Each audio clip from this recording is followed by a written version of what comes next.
నమస్తే, welcome to Q news. నేను కిరణ్. రాష్ట్ర ప్రభుత్వం అత్యంత ప్రతిష్టాత్మకంగా నిర్వహిస్తున్న భూభారతి ఉద్యోగుల పరిస్థితి ఆకమ్య గోచరంగా మారింది. గత 16 నెలలుగా వేతనాలు అందక వాళ్ళు పడే బాధలు అన్ని ఇన్ని కావు. ఏదో ఒక రోజు రెగ్యులర్ చేస్తారనే ఆశతో ఇప్పటికీ కూడా వాళ్ళు అలాగే జీవనం కొనసాగిస్తున్నారు. ఇంకొందరైతే తమ PF నగదు డ్రా చేసుకుని మరీ జీవనం కొనసాగిస్తున్నారు అంటేనే అర్థం చేసుకోవచ్చు వాళ్ళు ఎంత దుర్భర పరిస్థితుల్లో బ్రతుకులు వెల్లదీస్తున్నారనేది.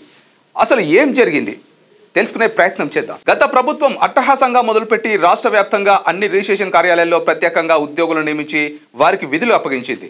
కానీ 2024 మే నుండి ఇప్పటి వరకు వాళ్ళకి ఎలాంటి జీతాలు చెల్లించలేదు. తెలంగాణ రాష్ట్ర వ్యాప్తంగా విధులు నిర్వర్తిస్తున్న 651 మంది Bhubharati operators, field technical staff ఉద్యోగులకు జీవో నంబర్ 60 కేటగిరీ 3 ప్రకారం జీతాల చెల్లింపుతో పాటు మే 2024 నుండి ఆగస్టు 2025 వరకు పెండింగ్లో ఉన్న 16 నెలల జీతాలను మంజూరు చేయాలని ప్రభుత్వాన్ని కోరుతున్నారు.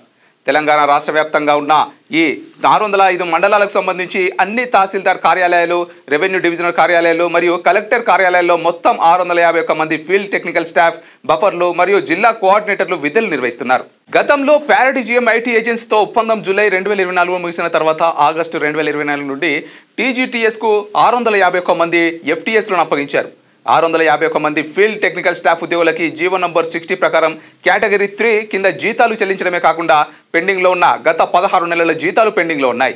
ప్రతి నెల మొదటి తేదీన జీతాలను సమయానికి విడుదల చేయాలని, అలాగే ప్రతి సంవత్సరం ఒకసారి ఇంక్రిమెంట్ మంజూరు చేయాలని విజ్ఞప్తులు అందజేసినా ఇప్పటి వరకు ఎలాంటి క్లారిటీ ఇవ్వలేదు ప్రభుత్వం. ప్రస్తుతం జిల్లా కోఆర్డినేటర్లు కలెక్టర్ కార్యాలయాల్లో విధులు నిర్వహిస్తూ భూభారతి పోస్టులకు సంబంధించిన కార్యాలయ పనులు నిర్వహించడమే కాకుండా ఫీల్డ్ టెక్నికల్ స్టాఫ్కు సమన్వయకర్తలుగా కూడా సేవలు అందిస్తున్నారు.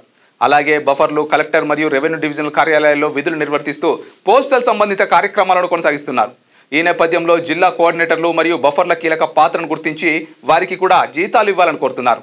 అయితే ఏజెన్సీ విధానం రద్దు చేసి DDO లేదా కార్పొరేషన్ ద్వారా ప్రతి నెల జీతాలు చెల్లించాలి. ఉద్యోగ భద్రత మరియు ఆరోగ్య భద్రత ఇస్తూ హెల్త్ కార్డులు మంజూరు చేయడం వల్లనే వాళ్ళ కష్టాలు గట్టెక్కే అవకాశం ఉంటుంది. మరి ప్రభుత్వం ఇప్పటికైనా ఏమైనా హామీలు ఇస్తుందా, లేక నాంచి ఉద్యోగుల ఆగ్రహానికి గురవుతుందా అనేది త్వరలో తెలియనుంది. లేటెస్ట్ న్యూస్ తెలుగు మరియు ఇంగ్లీష్ అప్డేట్స్ కోసం ఇప్పుడే క్యూ న్యూస్ అఫీషియల్ యాప్ ని ప్లే స్టోర్ నుండి డౌన్లోడ్ చేసుకోండి. సరికొత్త సమాచారాల కోసం క్యూ న్యూస్ వెబ్సైట్ ని ఫాలో అవ్వండి. ఛానల్లో ప్రాంతీయ, జాతీయ, అంతర్జాతీయ వార్తలు వీక్షించండి. లైక్ చేయండి,